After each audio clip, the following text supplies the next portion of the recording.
Hello friends. मेरा नाम स्वामिल गुप्ता और आज हम हिस्ट्री शुरू करने जा रहे हैं। हिस्ट्री में सबसे पहला चैप्टर है यूरोप में राष्ट्रवाद कौन है, और ये एनसीईआरटी की कंटेंट है सारा। सो शुरू करते हैं। First chapter of history, NCERT का 10th क्लास का।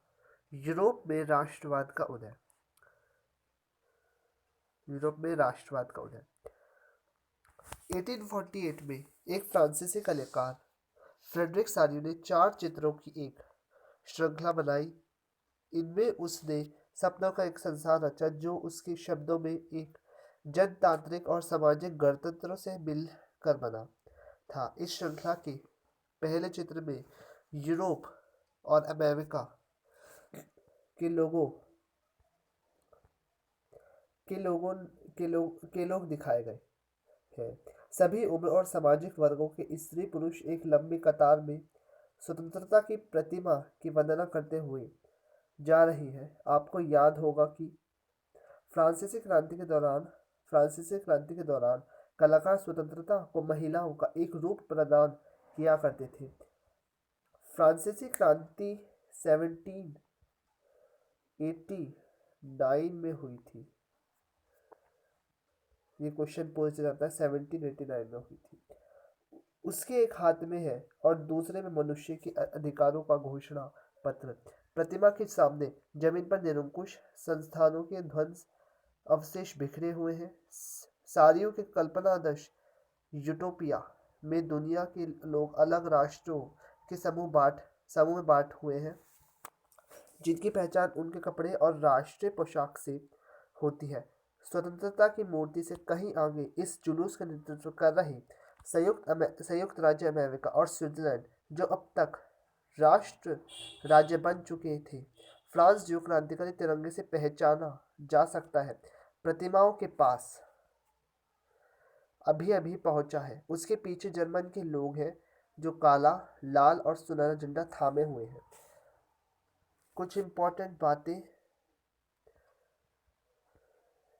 सबसे पहली बात, ये जो 1848 में फ्रांसीसी कलाकार, ये जो चित्र है जिसमें बहुत सारे लोग एक जुलूस बनाकर खड़े हुए हैं प्रतिमाओं के चारों तरफ, तो इनका नाम है फ्रेडरिक सारियो। और फ्रेडरिक सारियो ने 4 चित्रों की एक श्रृंखला बनाई थी।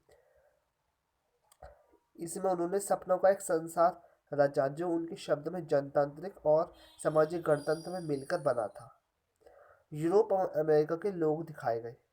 ये पूछ जा सकता है कि इसमें किन लोगों को दिखाया गया, तो यूरोप और अमेरिका के।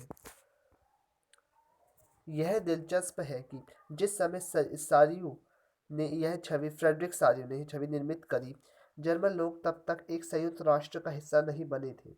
जो झंडा वे थामे हुए हैं वह 1848 की उदारवादी उम्मीदों को अभिव्यक्ति है, जिनमें अनेक जर्मन भाषी रियासतों को एक प्रजातांत्रिक संविधान के अंतर्गत एक राष्ट्र राज्य संगठित करने की चाह थी। जर्मन लोग के बाद ऑस्ट्रिया 2 सिसिलियों के राजशाही, लंबार्डी, पोलैंड, इंग्लैंड, आयरलैंड, हंगरी के रूस के लोग आए थे। मैं आपसे बता देता हूँ कि ये जो देश है, पोलैंड यूरोप कॉन्टिनेंट में पड़ता है। इंग्लैंड यूरोप में ही है। यूरोप में एक फ्रांस होता है, यहाँ पर पुर्तगाल, देन स्पेन आता है। और यूरोप में यहाँ पे फ्रांस, तो फ्रांस के ऊपर यहाँ पर रिपब्लिक ऑफ आयरलैंड, और यहाँ पर एक दो द्वीपीय देश है। इनमें सेकंड वाला इंग्लैंड कहलाता है, यानी कि यूके, ब्रिटेन। फिर आता है सेकंड आयरलैंड। आयरलैंड भी यूरोप कॉन्टिनेंट में पड़ता है। फ्रांस कॉन्टिनेंट के ऊपर ये जो दो है, यानी कि रिपब्लिक ऑफ आयरलैंड और इंग्लैंड, तो इसमें सेकंड वाला रिपब्लिक ऑफ, इसके ऊपर आइसलैंड पड़ता है। फिर आता है ऑस्ट्रिया। ऑस्ट्रिया, फ्रांस, जर्मनी, यहाँ स्विट्जरलैंड पड़ता है और इसके आगे ऑस्ट्रिया पड़ता है। ऑस्ट्रिया 2 भाग में स्लोवेनिया और हंगरी में बट जाता है। सो आशा है आपको समझ में आया होगा। इस अध्याय में ऐसे कई विषय उठाए जाएंगे जिनकी काल्पनिक अभिव्यक्ति सारियो ने एक चित्र में की थी। 19वीं सदी के दौरान राष्ट्रवाद एक ऐसी ताकत बनकर उभरा जिसने यूरोप के राजनीतिक और मानसिक जगत में भारी परिवर्तन ला दिए। इन परिवर्तनों से अंततः यूरोप के बहुराष्ट्रीय वैश्य साम्राज्यों के स्थान पर राष्ट्र राज्य का उदय हुआ।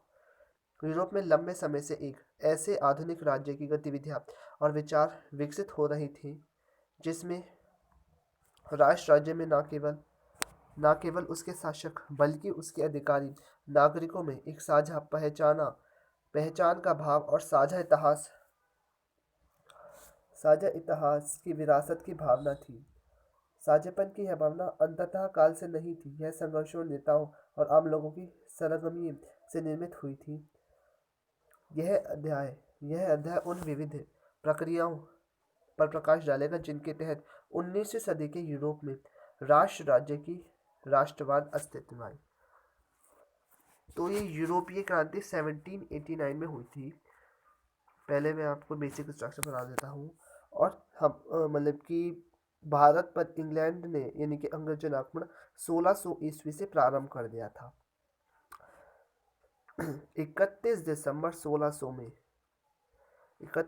1600 में रानी एलिजाबेथ ने भारत पर अधिकार करने का एक अधिकार पत्र प्रदान करा, जिसको लेकर दो यात्री आए थे, कैप्टन हॉकिंस और विलियम रो।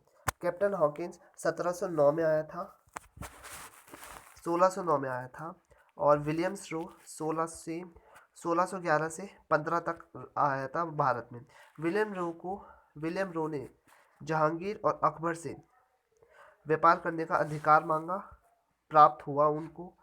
और विलियम हॉकिंस को खान की उपाधि से जहांगीर ने सम्मानित करा। ये लोग अंग्रेजी अकबर से मिलने आए थे, लेकिन ये लोग 1600 जब अकबर का काल था यानी कि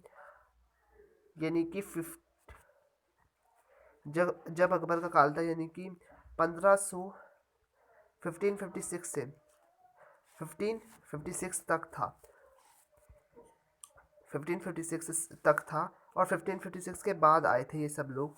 तो ये जहांगीर से मिल पाए क्योंकि अकबर की उस वक्त डेथ हो गई थी जब ये आए थे। तो आशा है आपको ये चैप्टर समझ में आएगा। ये इंट्रोडक्शन था यूरोपीय क्रांति का। अब कल से चैप्टर फर्स्ट शुरू करेंगे, फ्रांसीसी क्रांति और राष्ट्र का विचार। Okay, thank you. अगर कुछ